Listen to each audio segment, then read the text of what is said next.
Oh, hello, and welcome back to Baby Alice's Stories. We now return to Anne of Green Gables by Lucy Maud Montgomery. Chapter 29. An Epoch in Anne's Life. Anne was bringing the cows home from the back pasture by way of Lover's Lane. It was a September evening, and all the gaps and clearings in the woods were brimmed up with ruby sunset light.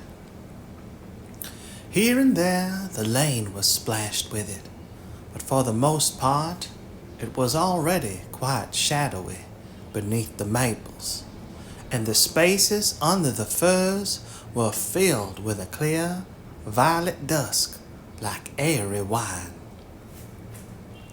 The winds were out in their tops, and there is no sweeter music on earth than that which the wind makes in the fir trees at evening. The cows swung placidly down the lane, and Anne followed them dreamily, repeating aloud the battle canto from Marmion, which had also been part of their English course the preceding winter, and which Miss Stacy had made them learn off by heart, and exulting in its rushing lines, and the clash of spears in its imagery. When she came to the lines, the stubborn spearsmen still made good their dark, impenetrable wood. She stopped in ecstasy to shut her eyes, that she might the better fancy herself one of that heroic ring. When she opened them again, it was to behold Diana coming through the gate that led into the berry field, and looking so important that Anne instantly divined there was news to be told, but betray too eager curiosity she would not. Isn't this evening just like a purple dream, Diana? It makes me so glad to be alive. In the mornings, I always think the mornings are best, but when evening comes, I think it's lovelier still. It's a very fine evening, said Diana, but oh, I have such news, Anne. Guess. You can have 3 guesses.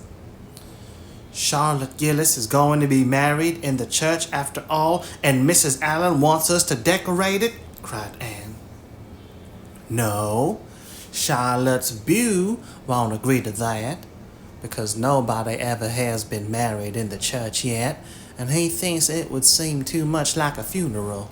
It's too mean, because it would be such fun. Guess again. Jane's mother is going to let her have a birthday party? Diana shook her head, her black eyes dancing with merriment. I can't think what it can be, said Anne in despair, unless it's that Moody Spurgeon Macpherson saw you home from prayer meeting last night, did he? Unless it's that Moody Spurgeon Macpherson saw you home from prayer meeting last night, did he? I should think not, exclaimed Diana indignantly. I wouldn't be likely to boast of it if he did, the horrid creature. I knew you couldn't guess it. Mother had a letter from Aunt Josephine today, and Aunt Josephine wants you and me to go to town next Tuesday and stop with her for the exhibition there. Oh, Diana, whispered Anne, finding it necessary to lean up against the maple tree for support. Do you really mean it? But I'm afraid Marilla won't let me go. She will say that she can't encourage gadding about. That was what she said last week when Jane invited me to go with them in their double-seated buggy to the American concert at the White Sands Hotel. I wanted to go, but Marilla said I'd be better at home learning my lessons, and so would Jane. I was bitterly disappointed, Diana. I felt so heartbroken that I wouldn't say my prayers when I went to bed.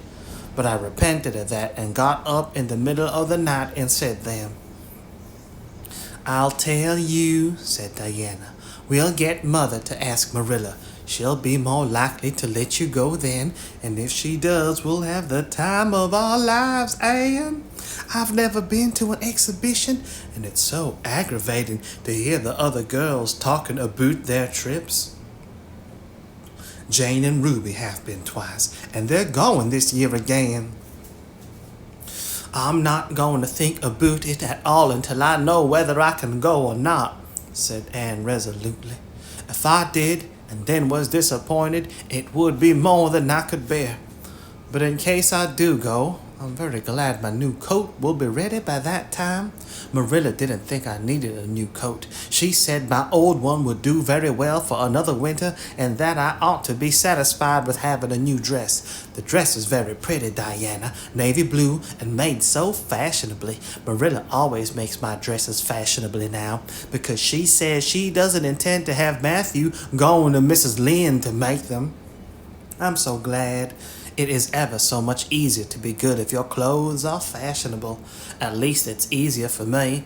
I suppose it doesn't make such a difference to naturally good people. But Matthew said I must have a new coat, so Marilla bought a lovely piece of blue broadcloth, and it's being made by a real dressmaker over at Carmody. It's to be done Saturday night, and I'm trying not to imagine myself walking up the church aisle on Sunday in my new suit and cap, because I'm afraid it isn't right to imagine such things, but it just slips into my mind in spite of me. My cap is so pretty. Matthew bought it for me the day we were over at Carmody. It is one of those little blue velvet ones that are all the rage, with gold cord and tassels. Your new hat is elegant, Diana, and so becoming. When I saw you coming to church last Sunday, my heart swelled with pride to think you are my dearest friend. Do you suppose it's wrong for us to think so much about our clothes? Marilla says it is very sinful, but it is such an interesting subject, isn't it? Marilla agreed to let Anne go to town, and it was arranged that Mr. Barry should take the girls in on the following Tuesday. As Charlottetown was 30 miles away, and Mr. Barry wished to go and return the same day, it was necessary to make a very early start.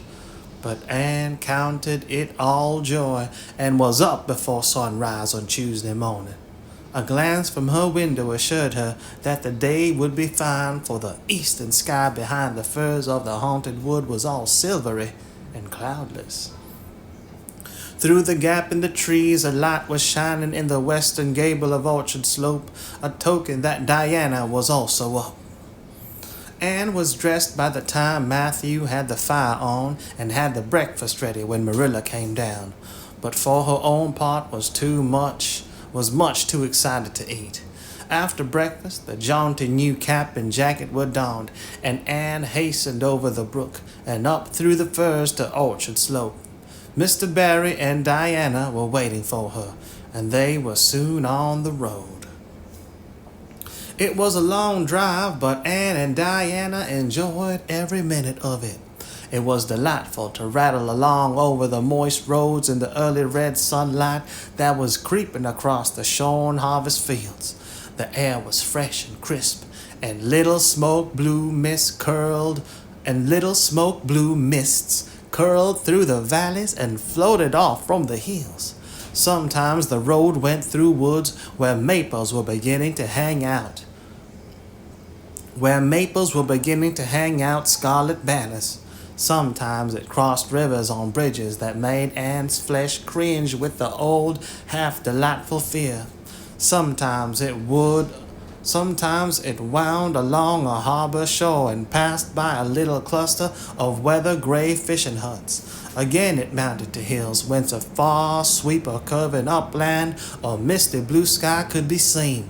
But wherever it went, there was much of interest to discuss. It was almost noon when they reached town and found their way to Beechwood. It was quite a fine old mansion, set back from the street in a seclusion of green elms and branching beeches. Miss Barry met them at the door with a twinkle in her sharp black eyes.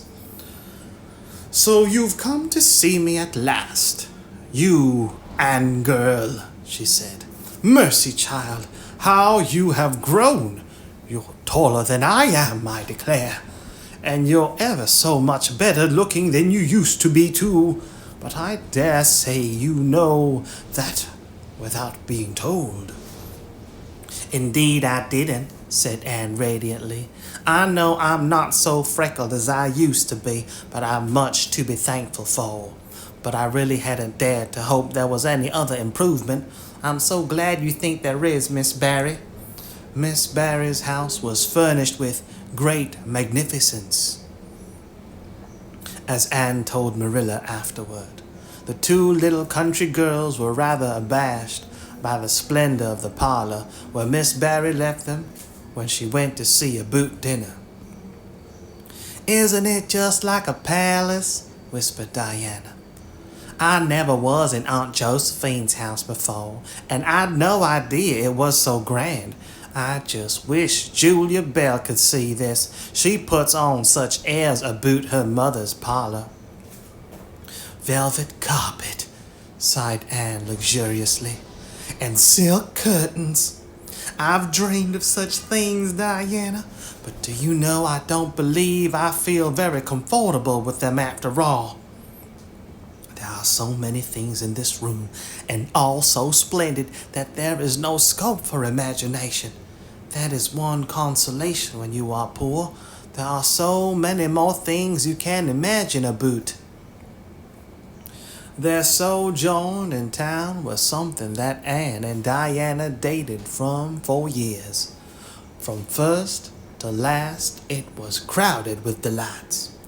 On Wednesday, Miss Barry took them to the exhibition grounds and kept them there all day.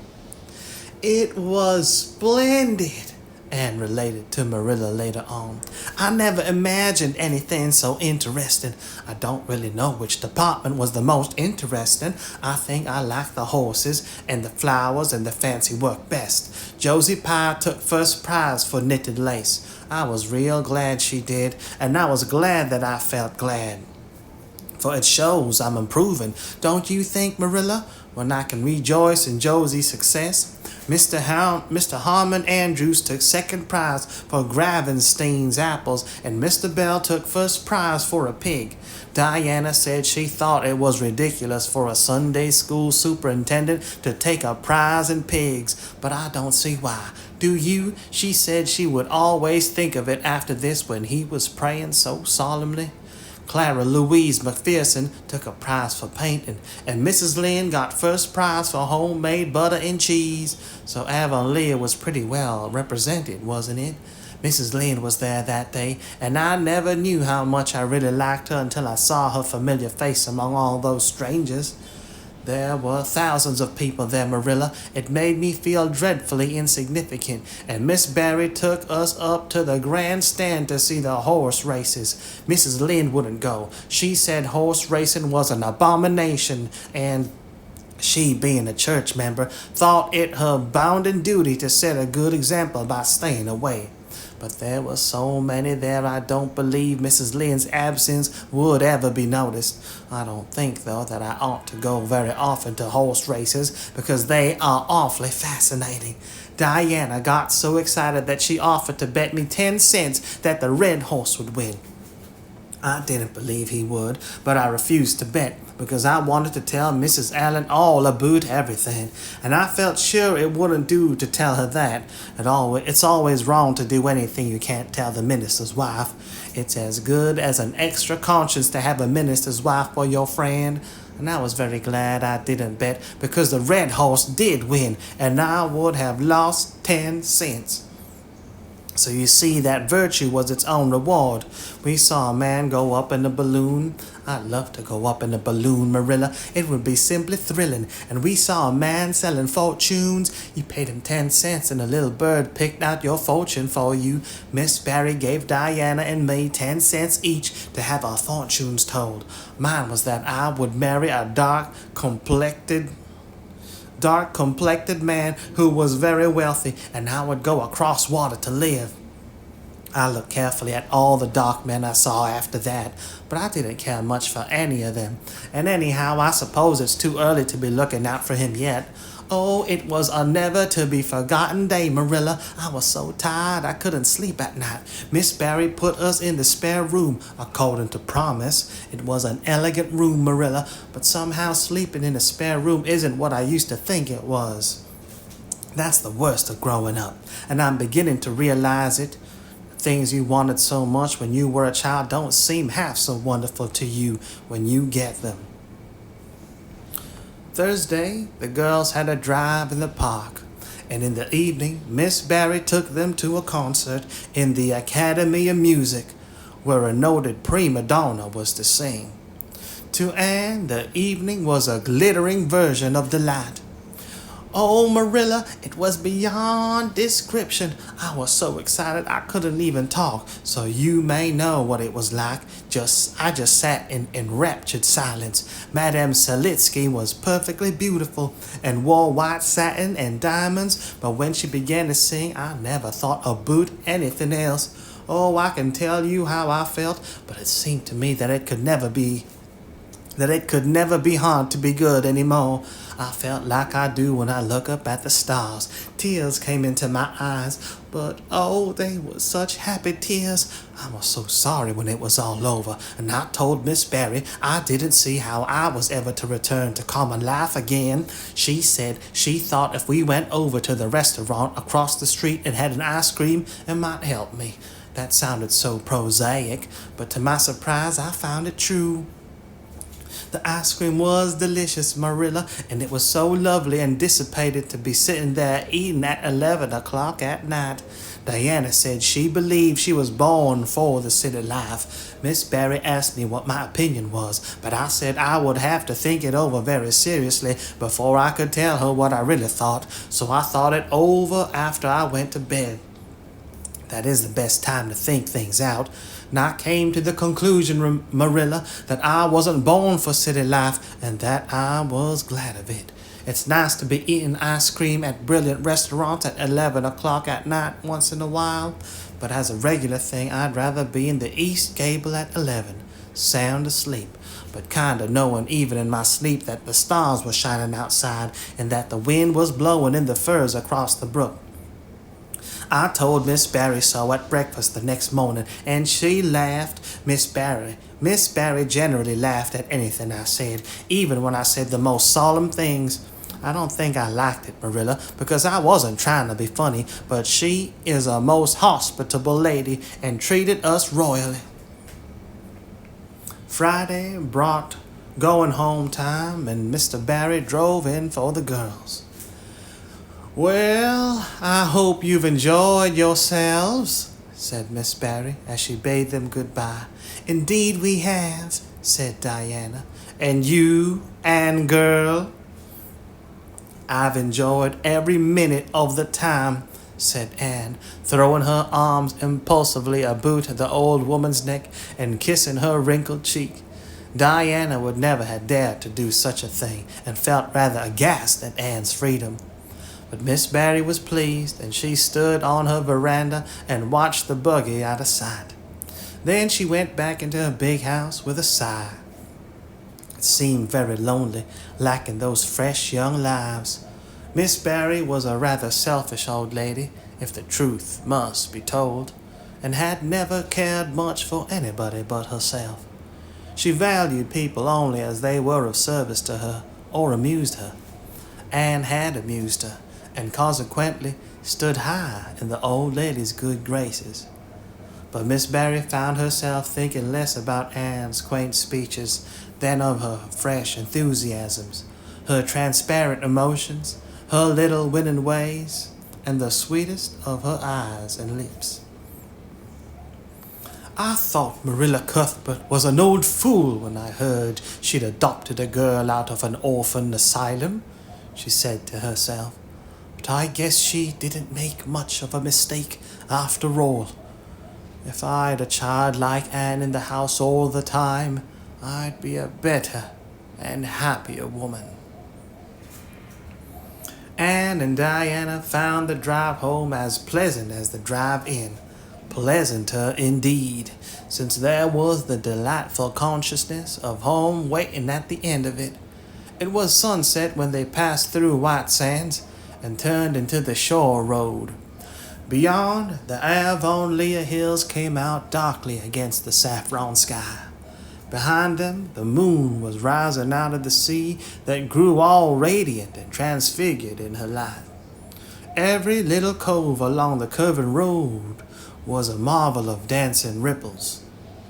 The waves broke with a soft swish on the rocks below them, and the tang of the sea was in the strong, fresh air. Oh, but it's good to be alive and to be going home, breathed Anne.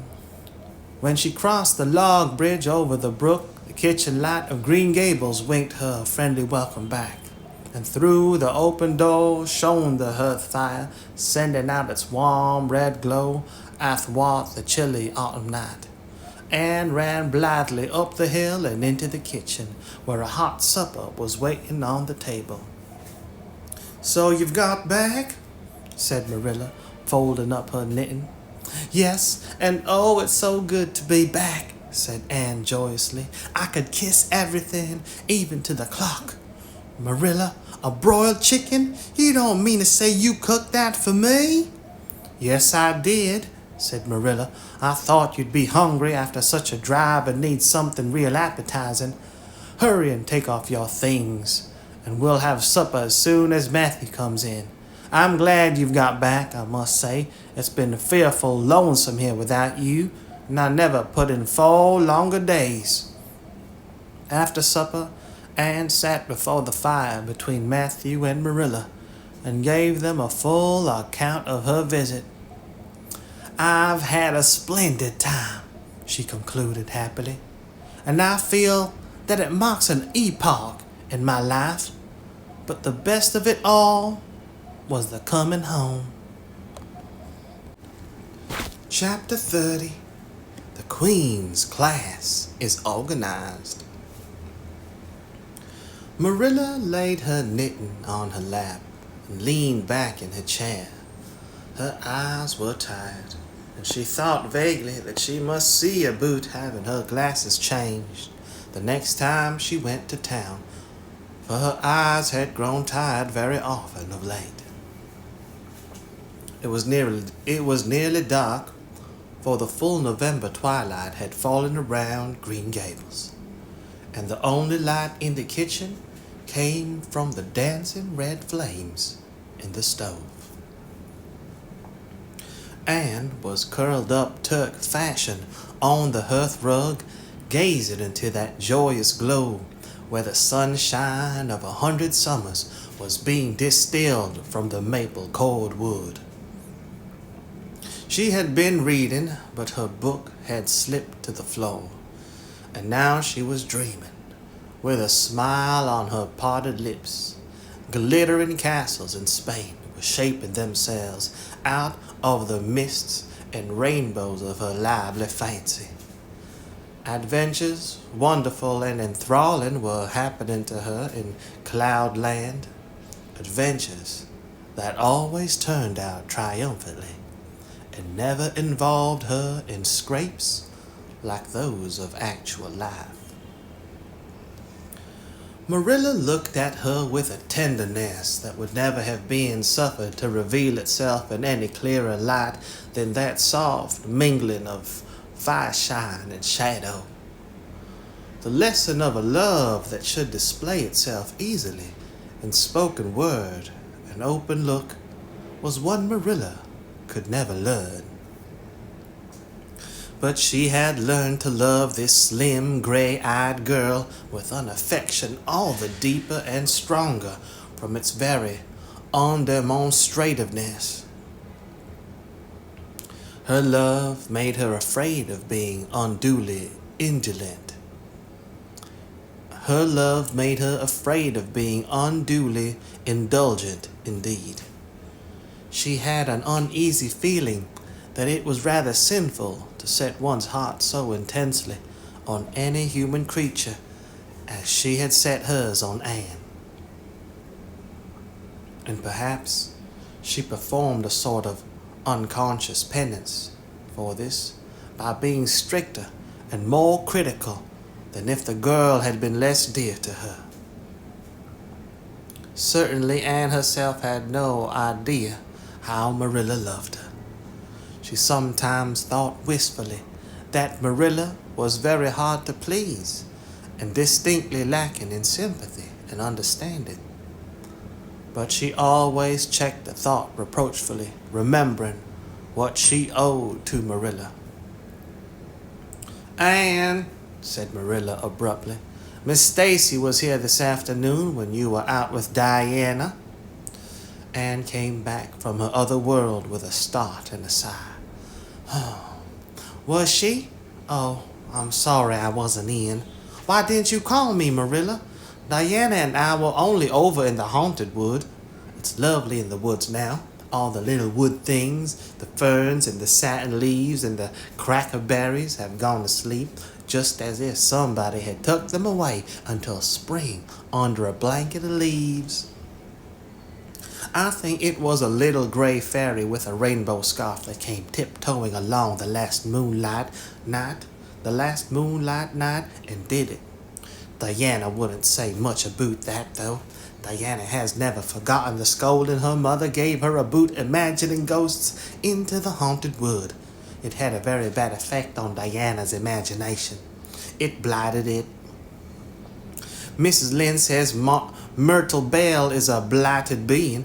I asked Ruby Gillis why Myrtle was blighted, and Ruby said she guessed it was because her young man had gone back on her. Ruby Gillis thinks of nothing but young men, and the older she gets, the worse she is. Young men are all very well in their place, but it doesn't do to drag them into everything, does it? Diana and I are thinking seriously of promising each other that we will never marry, but be nice old maids and live together forever. Diana hasn't quite made up her mind, though, because she thinks perhaps it would be nobler to marry some wild, dashing, wicked young man and reform him. Diana and I talk a great deal about serious subjects now, you know. We feel that we are so much older than we used to be that it isn't becoming of talk of childish matters.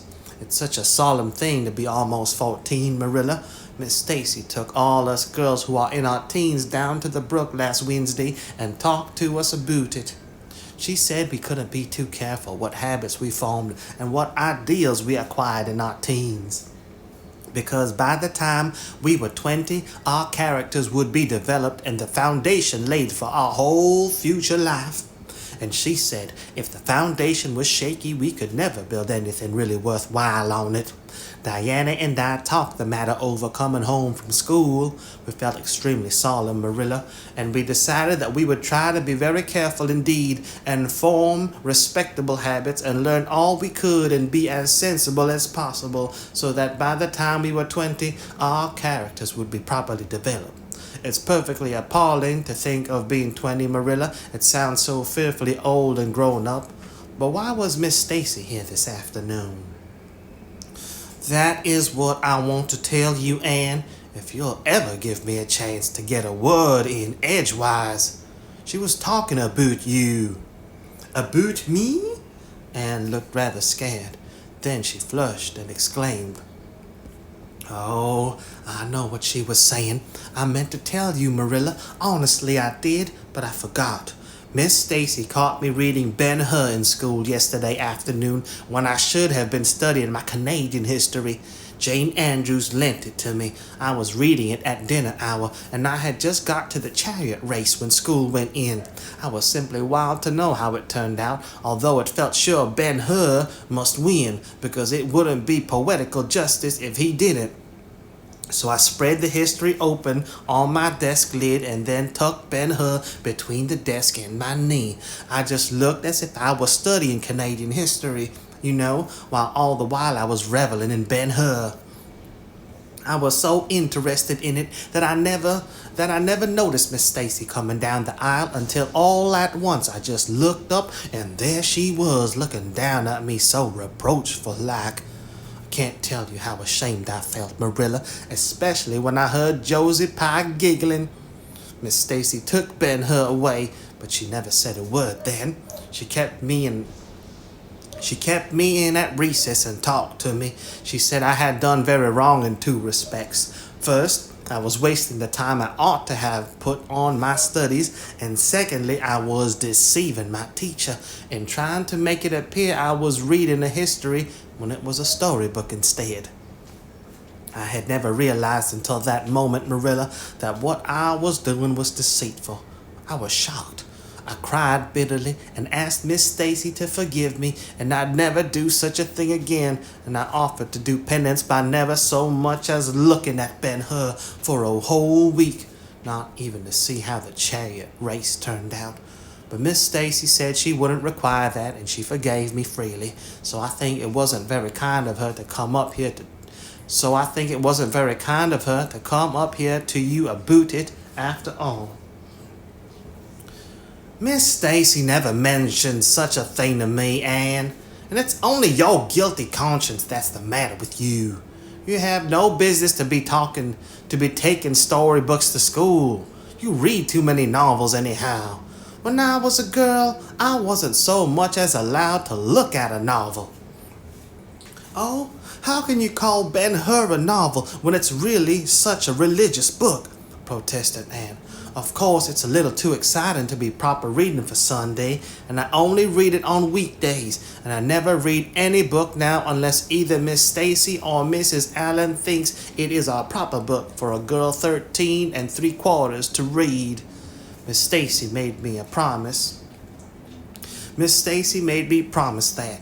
She found me reading a book one day called The Lurid Mystery of the Haunted Hall. It was one Ruby Gillis had lent me, and oh, Marilla, it was so fascinating and creepy. It just curdled the blood in my veins. But Miss Stacy said it was a very silly, unwholesome book, and she asked me not to read any more of it or any like it. I didn't mind promising not to read any more like it, but it was agonizing to give back that book without knowing how it turned out. But my love for Miss Stacy stood the test, and I did. It's really wonderful, Marilla, what you can do when you're truly anxious to please a certain person.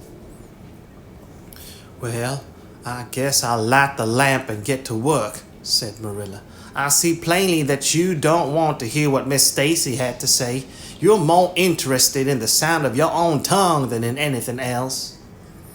Oh, indeed, Marilla, I do want to hear it, cried Anne contritely. I won't say another word, not one. I know I talk too much, but I am really trying to overcome it, and although I say far too much, yet if you only knew how many things I want to say and don't, you'd give me some credit for it.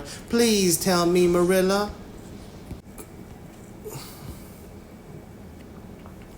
Well, Miss Stacy wants to organize a class among her advanced students who mean to study for the entrance examination into Queens. She intends to give them extra lessons for an hour after school, and she came to ask Matthew and me if we would like to have you join it. What do you think about it yourself, Anne? Would you like to go to Queens and pass for a teacher? Oh, Marilla! Anne straightened to her knees and clasped her hands. It's been the dream of my life, that is, for the last 6 months, ever since Ruby and Jane began to talk of studying for the entrance. But I didn't say anything about it, because I suppose it would be perfectly useless. I'd love to be a teacher, but won't it be dreadfully expensive? Mr. Andrews says it cost him $150 to put Prissy through, and Prissy wasn't a dunce in geometry. I guess you needn't worry about that part of it. When Matthew and I took you to bring up, we resolved we would do the best we could for you, and give you a good education. I believe in a girl being fitted to earn her own living whether she has to or not. You'll always have a home at Green Gables as long as Matthew and I are here, but nobody knows what is going to happen in this uncertain world, and it's just as well to be prepared. So you can join the Queen's class if you like, Anne." "Oh, Marilla, thank you." Anne flung her arms about Marilla's waist and looked up earnestly into her face. "I'm extremely grateful to you and Matthew, and I'll study as hard as I can and do my very best to be a credit to you. I warn you not to expect much in geometry, but I think I can hold my own in anything else if I work hard." "I dare say you'll get along well enough.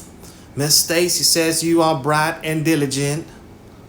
Not for worlds would Marilla have told Anne just what Miss Stacy had said about her.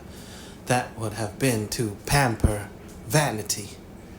You needn't rush to any extreme of killing yourself over your books. There is no hurry. You won't be ready to try the entrance for a year and a half yet.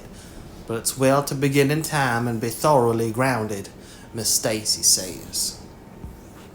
"I shall take more interest than ever in my studies now," said Anne blissfully, "because I have a purpose in life. Mr. Allen says everybody should have a purpose in life and pursue it faithfully. Only he says we must first make sure that it is a worthy purpose. I would call it a worthy purpose to want to be a teacher like Miss Stacy, wouldn't you, Marilla? I think it's a very noble profession." The Queen's class was organized in due time. Gilbert Blythe, Anne Shirley, Ruby Gillis, Jane Andrews, Josie Pye, Charlie Sloane, and Moody Spurgeon McPherson joined it. Diana Barry did not, as her parents did not intend to send her to Queen's. This seemed nothing short of a calamity to Anne. Never, since the night on which Minnie May had had the croup, had she and Diana been separated in anything. On the evening when the Queen's class first remained in school for the extra lessons, and Anne saw Diana go slowly out with the others to walk home alone through the birch path and violet vale, it was all the former could do to keep her seat and refrain from rushing impulsively after her chum. A lump came into her throat, and she hastily retired behind the pages of her uplifted Latin grammar to hide the tears in her eyes.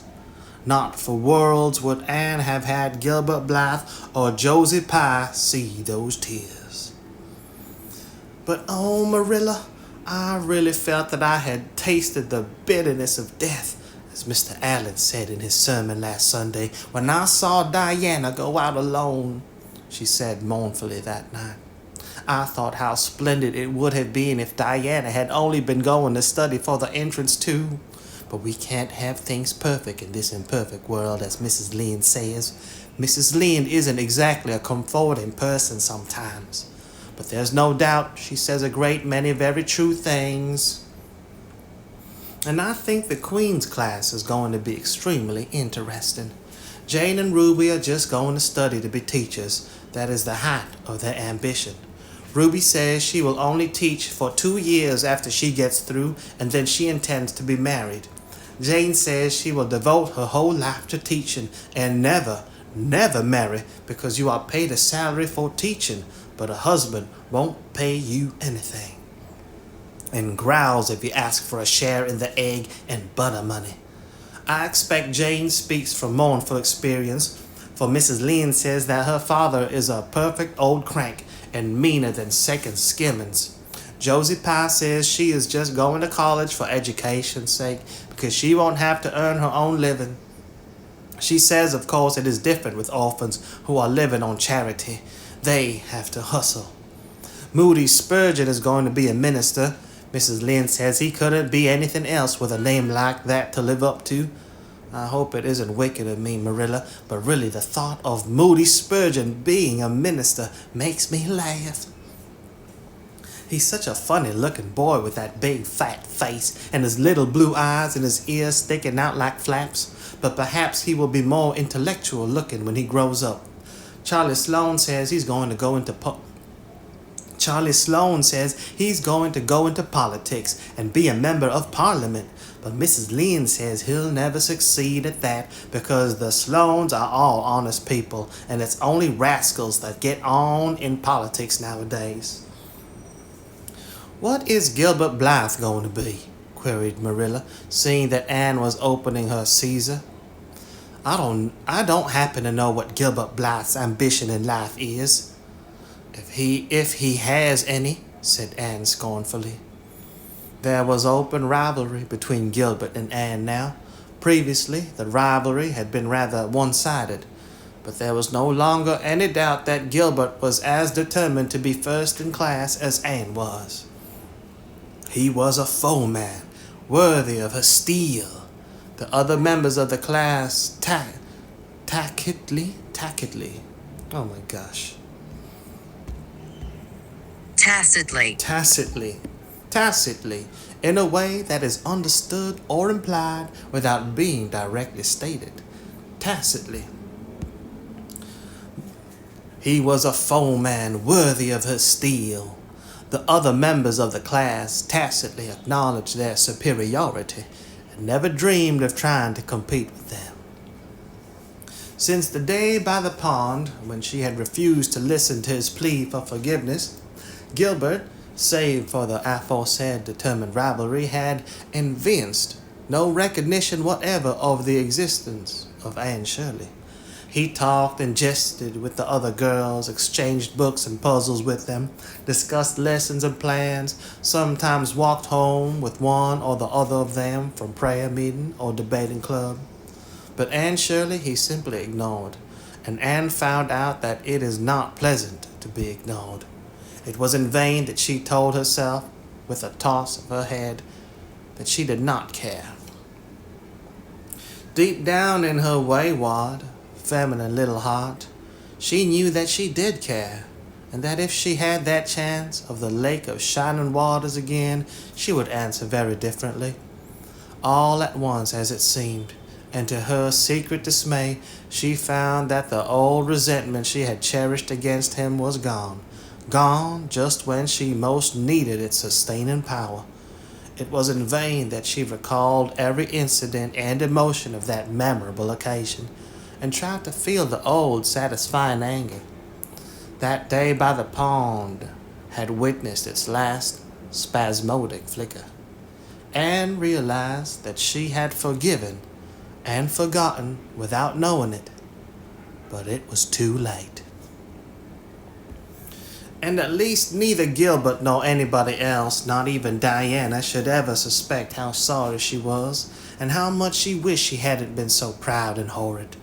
She determined to shroud her feelings in deepest oblivion, and it may be stated here and now that she did it so successfully that Gilbert, who possibly was not quite so indifferent as he seemed, could not console himself with any belief that Anne felt his retaliatory scorn.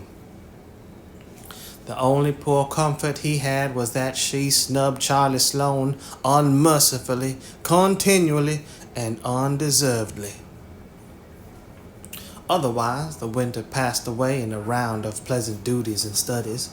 For Anne, the days slipped by like golden beads on the necklace of the year. She was happy, eager, interested.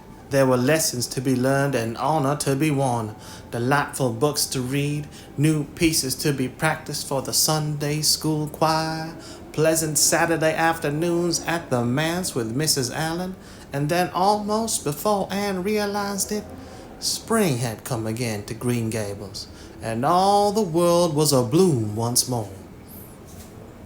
Studies paled just a wee bit then. The Queen's class, left behind in school, while the others scattered to green lanes and leafy woodcuts and meadow byways, looked wistfully out of the windows and discovered that Latin verbs and French exercises had somehow lost the tang and zest they had possessed in the crisp winter months. Even Anne and Gilbert lagged and grew indifferent.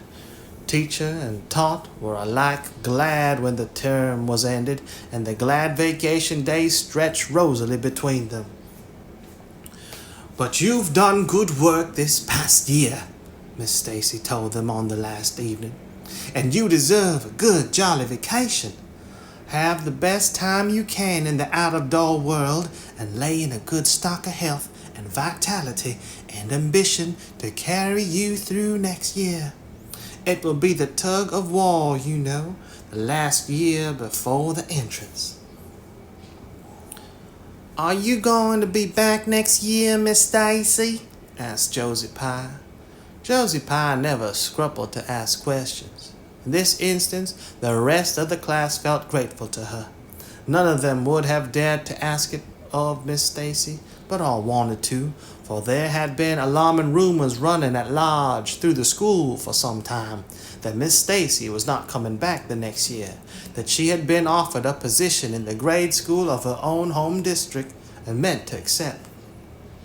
The Queen's class listened in breathless suspense for her answer. "Yes, I think I will," said Miss Stacy. "I thought of taking another school, but I've decided to come back to Avonlea. To tell the truth, I've grown so interested in my pupils here that I found I couldn't leave them, so I'll stay and see you through." "Hurrah!" said Moody Spurgeon. Moody Spurgeon had never been so carried away by his feelings before, and he blushed uncomfortably every time he thought about it for a week. "Oh, I'm so glad," said Anne with shining eyes. "Dear Stacy, it would be perfectly dreadful if you didn't come back. I don't believe I could have the heart to go on with my studies at all if another teacher came. I don't believe I could have the heart to go on with my studies at all if another teacher came here." When Anne got home that night, she stacked all her textbooks away in an old trunk in the attic, locked it, and threw the key into the blanket box. "I'm not even going to look at a school book in vacation," she told Marilla. I've studied as hard all the term as I possibly could, and I've pored over that geometry until I know every position in the first book off by heart, even when the letters are changed. I just feel tired of everything sensible, and I'm going to let my imagination run riot for the summer. Oh, you needn't be alarmed, Marilla. I'll only let it run riot within reasonable limits. But I want to have a real, good, jolly time this summer, for maybe it's the last summer I'll be a little girl. Mrs. Lynn says that if I keep stretching out next year as I've done, this'll have to put on longer skirts. Mrs. Lynn says that if I keep stretching out next year as I've done this, I'll have to put on longer skirts. She says I'm all running to legs and eyes, and when I put on longer skirts, I shall feel that I have to live up to them and be very dignified.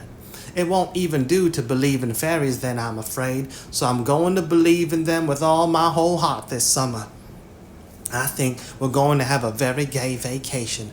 Ruby Gillis is going to have a birthday party soon, and there's the Sunday school picnic and the missionary concert next month, and Mr. Barry says that some evening he'll take Diana and me over to the White Sands Hotel and have dinner there.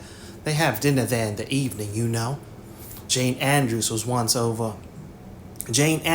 over once last summer, and she says it was a dazzling sight to see the electric lights and the flowers and all the lady guests in such beautiful dresses. Jane says it was her first glimpse into high life, and she'll never forget it to her dying day. Mrs. Lynn came up the next afternoon to find out why Marilla had not been at the aid meeting on Thursday. When Marilla was not at aid meeting, people knew there was something wrong at Green Gables. Matthew had a bad spell with his heart Thursday, Marilla explained, and I didn't feel like leaving him. Oh yes, he's all right again now, but he takes them spells oftener than he used to, and I'm anxious about him. The doctor says he must be careful to avoid excitement. That's easy enough, for Matthew doesn't go about looking for excitement by any means and never did. But he's not to do any very heavy work either, and you might as well tell Matthew not to breathe as not to work. Come and lay off your things, Rachel. You'll stay to tea? Well, seeing you're so pressing, perhaps I might as well stay, said Mrs. Rachel, who had not the slightest intention of doing anything else. Mrs. Rachel and Marilla sat comfortably in the parlor while Anne got the tea and made hot biscuits that were light and white enough to defy even Mrs. Rachel's criticism. I must say Anne has turned out a real smart girl, admitted Mrs. Rachel, as Marilla accompanied her to the end of the lane at sunset. She must be a great help to you. She is, said Marilla, and she's real steady and reliable now. I used to be afraid she'd never get over her feather-brained ways, but she has, and I wouldn't be afraid to trust her in anything now. I never would have thought she'd have turned out so well that first day I was here 3 years ago, said Mrs. Rachel. Lawful heart, shall I ever forget that tantrum of hers? When I went home that night, I says to Thomas, says I, mark my words, Thomas, Marilla Cuthbert'll live. Mark my words, Thomas, Marilla Cuthbert'll live to rue the step she's took. But I was mistaken, and I'm real glad of it. I ain't one of those kind of people, Marilla, as can never be brought to own up that they've made a mistake. No, that never was my way, thank goodness. I did make a mistake in judging Anne, but it weren't no wonder, for an odder, unexpected a witch of a child that never was in this world, that's what. There was no ciphering her out by the rules that work with other children. It's nothing short of wonderful how she's improved these years, but especially in looks. She's a real pretty girl, got to be, though I can't say I'm overly partial to that pale, big-eyed style myself. I like more snap in color, like Diana Barry has, or Ruby Gillis. Ruby Gillis's looks are real showy, but somehow I don't know how it is, but when Anne and them are together, though she ain't half as handsome, she makes them look kind of common and overdone. Something like them white June lilies she calls narcissus alongside of the big red peonies. That's what. Chapter 31. Where the brook and river meet. Anne had her good summer and enjoyed it wholeheartedly. She and Diana fairly lived outdoors, reveling in all the delights that Lover's Lane and the Dryad's Bubble and Willowmere and Victoria Island afforded. Marilla offered no objections to Anne's gypsying.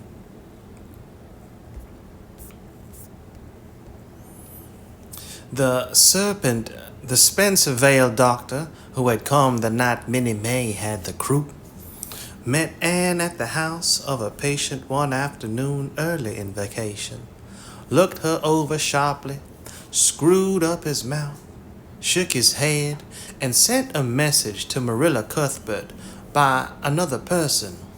It was, "Keep that red-headed girl of yours in the open air all summer, and don't let her read books until she gets more spring into her step." This message frightened Marilla wholesomely. She read Anne's death warrant by consumption in it, unless it was scrupulously obeyed. As a result, Anne had the golden summer of her life as far as freedom and frolic went. She walked, rode, buried, and dreamed to her heart's content. And when September came, she was bright-eyed and alert, with a step that would have satisfied the Spencervale doctor, and a heart full of ambition and zest once more. I feel just like studying with might and main, she declared, as she brought her books down from the attic. Oh, you good old friends, I'm glad to see your honest faces once more. Yes, even you, geometry. I've had a perfectly beautiful summer, Marilla, and now I'm rejoicing as a strong man to run a race, as Mr. Allen said last Sunday. Doesn't Mr. Allen preach magnificent sermons? Mrs. Lynde says he is improving every day, and the first thing we know, some city church will gobble him up, and then we'll be left and have to turn to and break in another green preacher. But I don't see the use of meeting trouble halfway. Do you, Marilla? I think it would be better just to enjoy Mr. Allen while we have him. If I were a man, I think I'd be a minister. They can have such an influence for good if their theology is sound, and it must be thrilling to preach splendid sermons and stir your hearers' hearts. Why can't women be ministers, Marilla? I asked Mrs. Lynde that, and she was shocked and said it would be a scandalous thing. She said there might be female ministers in the States, and she believed there was, but thank goodness we hadn't got to that stage in Canada yet, and hoped we never would. But I don't see why. I think women would make splendid ministers when there is a social to be got up or a church tea or anything else to raise money. The women have to turn to and do the work. I'm sure Mrs. Lynde can pray every bit as well as Superintendent Bell, and I've no doubt she could preach too with a little practice. Yes, I believe she could, said Marilla dryly. She does plenty of unofficial preaching as it is. Nobody has much of a chance to go wrong in Avonlea with Rachel to oversee them. Marilla, said Anne in a burst of confidence, I want to tell you something and ask you what you think about it. It has me worried terribly, on Sunday afternoons, that is, when I think specially about such matters. I do really want to be good, and when I'm with you or Mrs. Allen or Miss Stacy, I want it more than ever. And I want to do just what I want to do just what would please you and what you would approve of.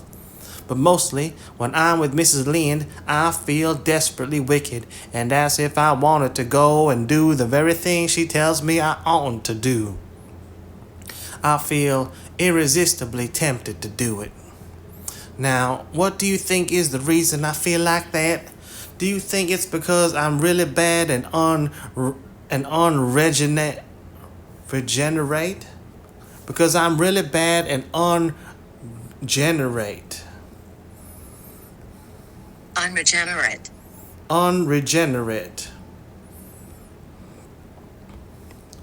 Unregenerate, not reforming or showing repentance. Obstinately wrong or bad.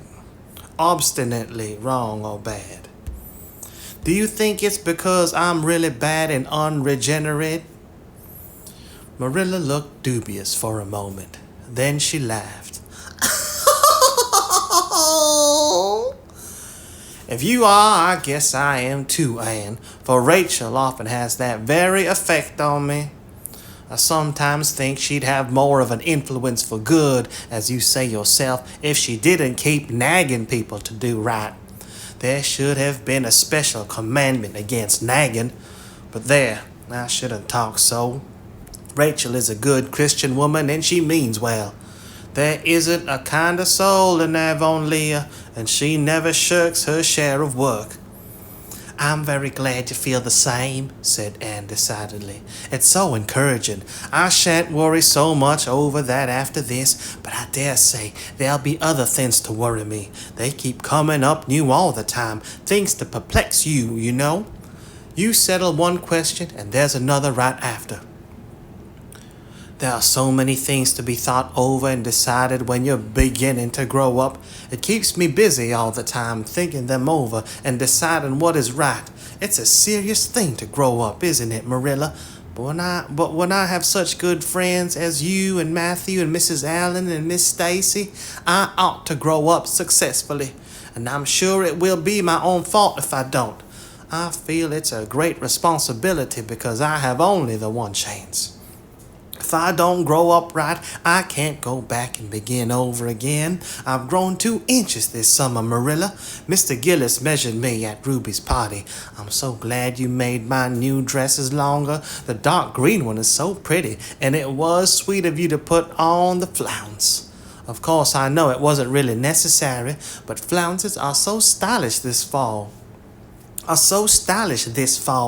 Josie Pye has flounces on all her dresses. I know I'll be able to study better because of mine. I shall have such a comfortable feeling deep down in my mind about that flounce. It's worth something to have that, admitted Marilla. Miss Stacy came back to Avonlea School and found all her pupils eager for work once more. Especially did the Queen's class gird up their loins for the fray. For at the end of the coming year, dimly shadowing their pathway already, loomed up that fateful thing known as the entrance, at the thought of which one and all felt their hearts sink to their very shoes. Suppose they did not pass. That thought was doomed to haunt Anne through the waking hours of that winter, Sunday afternoons inclusive, to the almost entire excursion of moral and theological problems. When Anne had bad dreams, she found herself staring miserably at past lists of the entrance exams, where Gilbert Blythe's name was blazoned at the top and in which hers did not appear at all. But it was a jolly, busy, happy, swift-flying winter. Schoolwork was as interesting, class rivalry as absorbing as of yore, new worlds of thought, feeling, and ambition, fresh, fascinating fields of unexplored knowledge seemed to be opening out before Anne's eager eyes. Hills peeped o'er hill, and Alps on Alps rose. Hills peeped o'er hill, and Alps on Alps arose. Much of all this was due to Miss Stacy's tactful, careful, broad-minded guidance. She led her class to think and explore and discover for themselves and encourage straying from the old beaten paths to a degree that quite shocked Mrs. Lynde and the school trustees, who viewed all innovations on established methods rather dubiously. Apart from her studies, Anne expanded socially, for Marilla, mindful of the Spencervale doctor's dictum, no longer vetoed occasional outings. The debating club flourished and gave several concerts. There were 1 or 2 parties almost verging on grown-up affairs. There were sleigh drives and skating frolics galore. Between times, Anne grew, shooting up so rapidly that Marilla was astonished one day when they were standing side by side to find the girl was taller than herself. "Why, Anne, how you've grown," she said, almost unbelievingly. A sigh followed on the words. Marilla felt a queer regret over Anne's inches. The child she had learned to love had vanished somehow, and here was this tall, serious-eyed girl of 15, with the thoughtful brows and the proudly poised little head in her place. Marilla loved the girl as much as she had loved the child, but she was conscious of a queer, sorrowful sense of loss. And that night, when Anne had gone to prayer meeting with Diana, Marilla sat alone in the wintry twilight and indulged in the weakness of a cry. Matthew, coming in with a lantern, caught her at it and gazed at her in such consternation that Marilla had to laugh through her tears. "I was thinking about Anne," she explained. "She's got to be such a big girl, and she'll probably be away from us next winter. I'll miss her terrible." "She'll be able to come home often," comforted Matthew, to whom Anne was as yet and always would be the little, eager girl he had brought home from Bright River on that June evening 4 years before. The branch railroad will be built to Carmody by that time. It won't be the same thing as having her here all the time, sighed Marilla gloomily, determined to enjoy her luxury of grief uncomforted. But men can't understand these things. There were other changes in Anne, no less real than the physical change. For one thing, she became much quieter. Perhaps she thought all the more and dreamed as much as ever, but she certainly talked less. Marilla noticed and commented on this also. You don't chatter half as much as you used to, Anne, nor use half as many big words. What has come over you? Anne colored and laughed a little as she dropped her book and looked dreamily out of the window, where big, fat, red buds were bursting out on the creeper in response to the lure of the spring sunshine. I don't know. I don't want to talk as much, she said, denting her chin thoughtfully with a forefinger. It's nicer to think dear, pretty thoughts and keep them in one's heart, like treasures. I don't like to have them laughed at or wondered over, and somehow I don't want to use big words anymore. It's almost a pity, isn't it, now that I'm really growing big enough to say them if I did want to. It's fun to be almost grown up in some ways, but it's not the kind of fun I expected, Marilla. There's so much to learn and do and think that there isn't time for big words. Besides, Miss Stacy says the short ones are much stronger and better. She makes us write all our essays as simply as possible. It was hard at first. I was so used to crowding in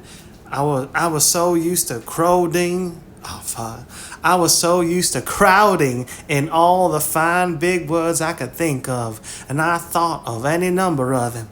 But I've got used to it now, and I see it so much better. What has become of your story club? I haven't heard you speak of it for a long time. The story club isn't in existence any longer. We hadn't time for it. And anyhow, I think we had got tired of it. It was silly to be writing about love and murder and elopements and mysteries. Miss Stacy sometimes has us write a story for training in composition, but she won't let us write anything but what might happen in Avonlea in our own lives, and she criticizes it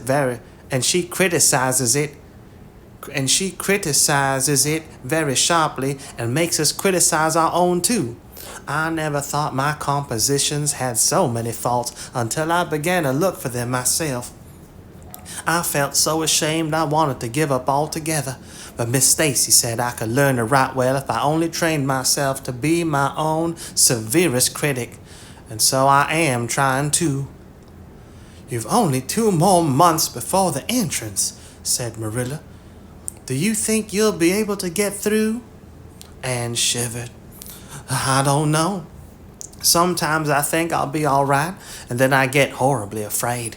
We've studied hard, and Miss Stacy has drilled us thoroughly, but we mayn't get through for all that. We've each got a stumbling block. Mine is geometry, of course, and Jane's is Latin, and Ruby and Charlie's is algebra, and Josie's is arithmetic. Moody Spurgeon says he feels it in his bones that he is going to fail in English history.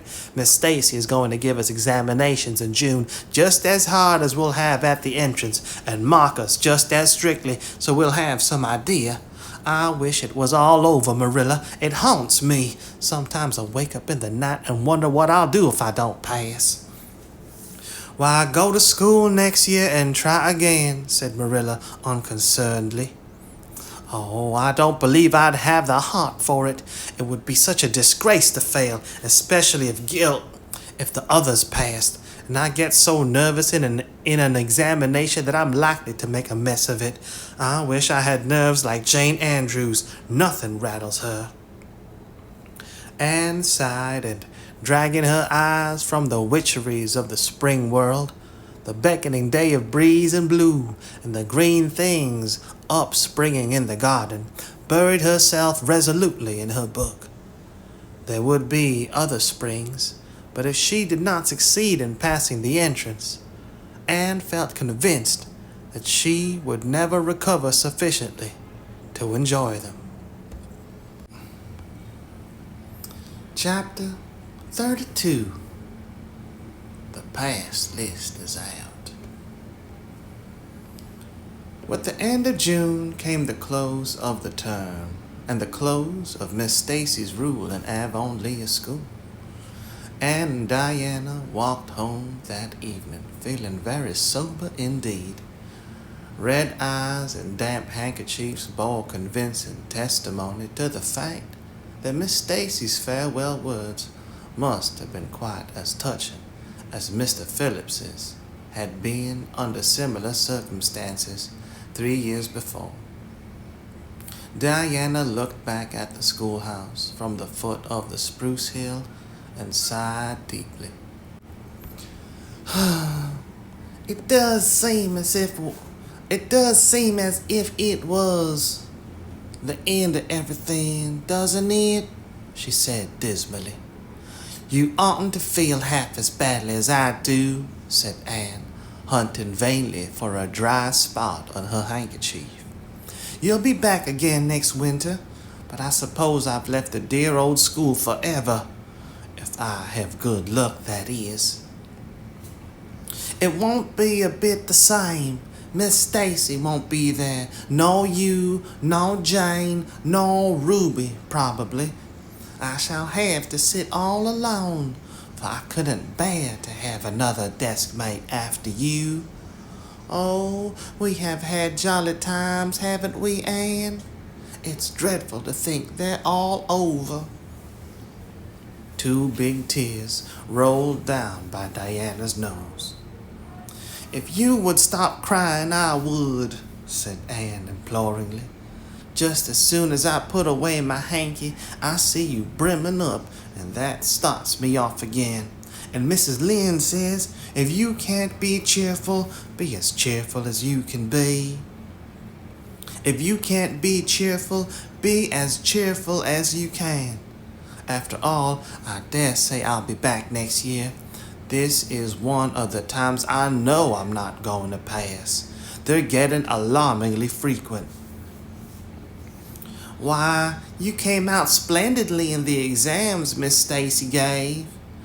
Yes, but those exams didn't make me nervous. When I think of the real thing, you can't imagine what a horrid, cold, fluttery feeling comes round my heart. And then my number is 13. And Josie Pye says it's so unlucky. I am not superstitious, and I know I am not superstitious, and I know it can't make no difference. But still, I wish it wasn't 13. I do wish I was going in with you, said Diana. Wouldn't we have a perfectly elegant time? But I suppose you'll have to cram in the evenings. No, Miss Stacy has made us promise not to open a book at all. She says it would only tire and confuse us, and we ought to go out walking and not think about the exams at all and go to bed early. It's good advice, but I expect it will be hard to follow. Good advice is apt to be, I think. Prissy Andrews told me that she sat up half the night every night of her entrance week and crammed for dear life. And I had determined to sit up at least as long as she did. It was so kind of your Aunt Josephine to ask me to stay at Beechwood while I'm in town. You'll write to me while you're in, won't you? I'll write Tuesday night and tell you how the first day goes, promised Anne. I'll be haunting the post office Wednesday, vowed Diana. Anne went to town the following Monday, and on Wednesday Diana haunted the post office, as agreed, and got her letter. Dearest Diana, wrote Anne, here it is Tuesday night, and I'm writing this in the library at Beechwood. Last night I was horribly lonesome, all alone in my room, and wished so much you were with me. I couldn't cram because I'd promised Miss Stacy not to, but it was as hard to keep from opening my history as it used to be, to keep from reading a story before my lessons were learned. This morning, Miss Stacy came for me, and we went to the academy, calling for Jane and Ruby and Josie on our way. Ruby asked me to feel her hands, as they were as cold as ice. Josie said I looked as if I hadn't slept a wink, and she didn't believe I was strong enough to stand the grind of the teacher's course, even if I did get through.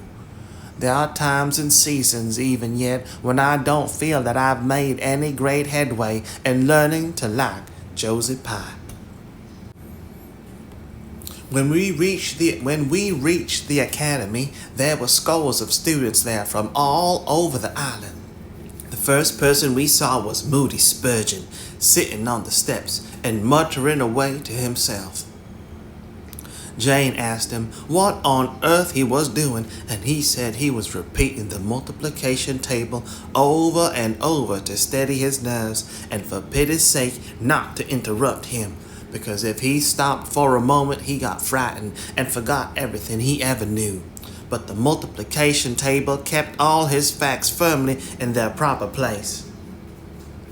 When we were assigned to our rooms, Miss Stacy had to leave us. Jane and I sat together, and Jane was so composed that I envied her.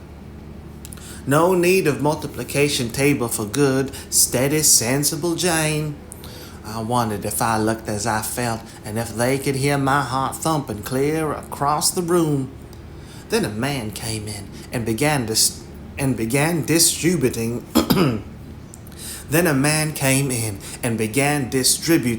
the English examination sheets.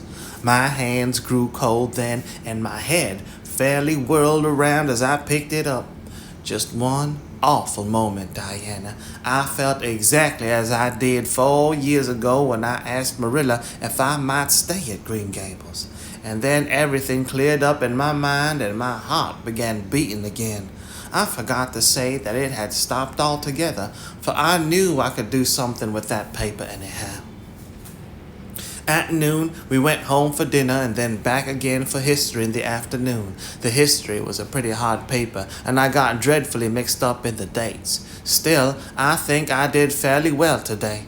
But oh, Diana, tomorrow the geometry exam comes off, and when I think of it, it takes every bit of determination I possess to keep from opening my Euclid.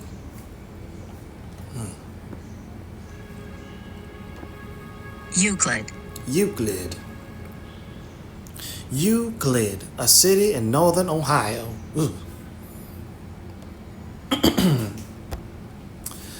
But oh, Diana, tomorrow the geometry exam comes off, and when I think of it, it takes every bit of determination I possess to keep from opening my Euclid. If I thought the multiplication table would help me, Annie, I would recite it from now till tomorrow morning. I went down to see the other girls this evening. On my way, I met Moody Spurgeon wandering distractedly around. He said he knew he had failed in history, and he was born to be a disappointment to his parents, and he was going home on the morning train, and it would be easier to be a carpenter than a minister anyhow. I cheered him up and persuaded him to stay to the end, because it would be unfair to Miss Stacy if he didn't. Sometimes I have wished I was born a boy, but when I see Moody Spurgeon, I'm always glad I'm a girl and not his sister. Ruby was in hysterics when I reached their boarding house. She had just discovered a fearful mistake she had made in her English paper. When she recovered, we went uptown and had an ice cream. How we wished you had been with us. Oh, Diana, if only the geometry examination were over. But there, as Mrs. Lynde would say, the sun will go on rising and setting whether I fail in geometry or not. That is true, but not especially comforting. I think I'd rather it didn't go on if I failed. Yours devotedly, Anne. The geometry examination and all the others were over in due time, and Anne arrived home on Friday evening, rather tired, but with an air of chastened triumph about her. Diana was over at Green Gables when she arrived, and they met as if they had been parted for years. "You old darling, it's perfectly splendid to see you back again. It seems like an age since you went to town, and oh, Anne, how did you get along?" "Pretty well, I think, in everything but the geometry. I don't know whether I passed in it or not, and I have a creepy, crawly presentiment that I didn't. Oh, how good it is to be back. Green Gables is the dearest, loveliest spot in the world." "How did the others do?" The girls say they know they didn't pass, but I think they did pretty well. Josie says the geometry was so easy a child of 10 could do it. Moody Spurgeon still thinks he failed in history, and Charlie says he failed in algebra, but we don't really know anything about it and won't until the pass list is out. That won't be for a fortnight. Fancy living a fortnight in such suspense.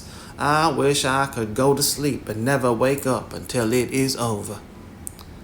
Diana knew it would be useless to ask how Gilbert Blythe had fared, so she merely said, "Oh, you'll pass all right. Don't worry." "I'd rather not pass at all than not come out pretty well up on the first. I'd rather not pass at all than not come out. I'd rather not pass at all than not come out pretty well up on the list," flashed Anne, by which she meant, and Diana knew she meant, that success would be incomplete and bitter if she did not come out ahead of Gilbert Blythe. With this end in view, Anne had strained every nerve during the examinations. So had Gilbert. They had met and passed each other on the street a dozen times without any sign of recognition, and every time Anne had held her head a little higher and wished a little more earnestly that she had made friends with Gilbert when he asked her, and vowed a little more determinedly to surpass him in the examination. She knew that all Avonlea Jr. was wondering which would come out first.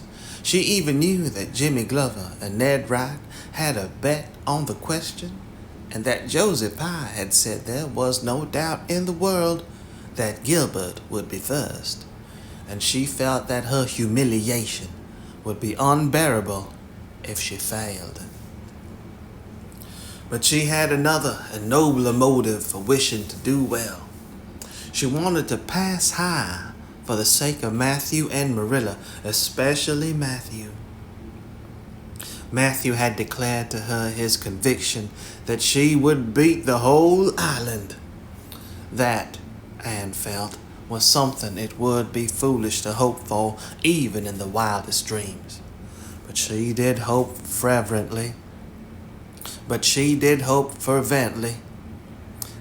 would be among the first 10 at least, so that she might see Matthew's kindly brown eyes gleam with pride in her achievement.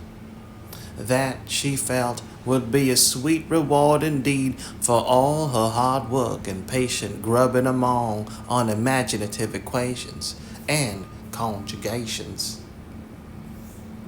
At the end of the fortnight, Anne took to haunting the post office also, in the distracted company of Jane, Ruby, and Josie, opening the Charlottetown dailies with shaking hands and cold, sink-away feelings as bad as any experience during the entrance week. Charlie and Gilbert were not above doing this too, but Moody Spurgeon stayed resolutely away. "I haven't got the grit to go there and look at the paper in cold blood," he told Anne. "I'm just going to wait until everybody comes and tells me suddenly whether I've passed or not." When 3 weeks had gone by without the pass list appearing, Anne began to feel that she really couldn't stand the strain much longer. Her appetite failed and her interest in Avonlea doings languished. Mrs. Lynde wanted to know what else you could expect with a Tory superintendent of education at the head of affairs, and Matthew, noting Anne's paleness and indifference and the lagging steps that bore her home from the post office every afternoon, began seriously to wonder if he hadn't better vote grit at the next election. But one evening, the news came. Anne was sitting at her open window, for the time forgetful of the woes of examinations and the cares of the world, as she drank in the beauty of the summer dusk, sweet-scented with flower breaths from the garden below, and sibilant and rustling from the stir of poplars. The eastern sky above the firs was flushed faintly pink from the reflection of the west, and Anne was wondering dreamily if the spirit of color looked like that when she saw Diana come flying down through the firs, over the log bridge and up the slope with a fluttering newspaper in her hand. Anne sprang to her feet, knowing at once what that paper contained. The pass list was out. Her head whirled, and her heart beat until it hurt her. She could not move a step. It seemed an hour to her before Diana came rushing along the hall and burst into the room without even knocking. So great was her excitement. "Anne, you've passed," she cried. "Passed the very first. You and Gilbert both. Your ties. But your name is first. Oh, I'm so proud." Diana flung the paper on the table and herself on Anne's bed, utterly breathless and incapable of further speech. Anne lighted the lamp, oversetting the match safe, and using up half a dozen matches before her shaking hands could accomplish the task. Then she snatched up the paper. Yes, she had passed. There was her name at the very top of a list of 200. That moment was worth living for. "You did just splendidly, Anne," puffed Diana, recovering sufficiently to sit up and speak. For Anne, starry-eyed and rapt, had not uttered a word. "Father brought the paper home from Bright River not 10 minutes ago. It came out on the afternoon train, you know, and won't be here till tomorrow by mail. And when I saw the pass list, I just rushed over like a wild thing. You've all passed, every one of you, Moody Spurgeon and all, although he's conditioned in history. Jane and Ruby did pretty well, they're halfway up, and so did Charlie. Josie scraped through with 3 marks to spare, but you'll see she'll put on as many airs as if she'd led. Won't Miss Stacy be delighted? Oh, Anne, what does it feel like to see your name at the head of a pass list like that? If it were me, I know I'd go crazy with joy. I am pretty near crazy as it is, but you're as calm and cool as a spring evening." "I'm just dazzled inside," said Anne. "I want to say 100 things, and I can't find words to say them in. I never dreamed of this. Yes, I did too, just once. I let myself think once. What if I should come out first? Quakingly, you know, for it seemed so vain and presumptuous to think I could lead the island. Excuse me a minute, Diana. I must run right out to the field to tell Matthew. Then we'll go up the road and tell the good news to the others." They hurried to the hayfield below and the barn. They hurried to the hayfield below the barn where Matthew was coiling hay, and as luck would have it, Mrs. Lynde was talking to Marilla at the lane fence. "Oh, Matthew," exclaimed Anne, "I've passed, and I'm first, or one of the first. I'm not vain, but I'm thankful." "Well, now, I always said it," said Matthew, gazing at the pass list delightedly. "I knew you could beat them all easy." "You've done pretty well, I must say, Anne," said Marilla, trying to hide her extreme pride in Anne from Mrs. Rachel's critical eye. But that good soul said heartily, I just guess she has done well, and far be it from me to be backward in saying it. You're a credit to your friends, Anne, that's what, and we're all proud of you. That night, Anne, who had wound up the delightful evening with a serious little talk with Mrs. Allen at the manse, knelt sweetly by her open window in a great sheen of moonshine and murmured a prayer of gratitude and aspiration that came straight from the heart. There was in it thankfulness for the past and reverent petition for the future. And when she slept on her white pillow, her dreams were as fair and bright and beautiful as maidenhood might desire.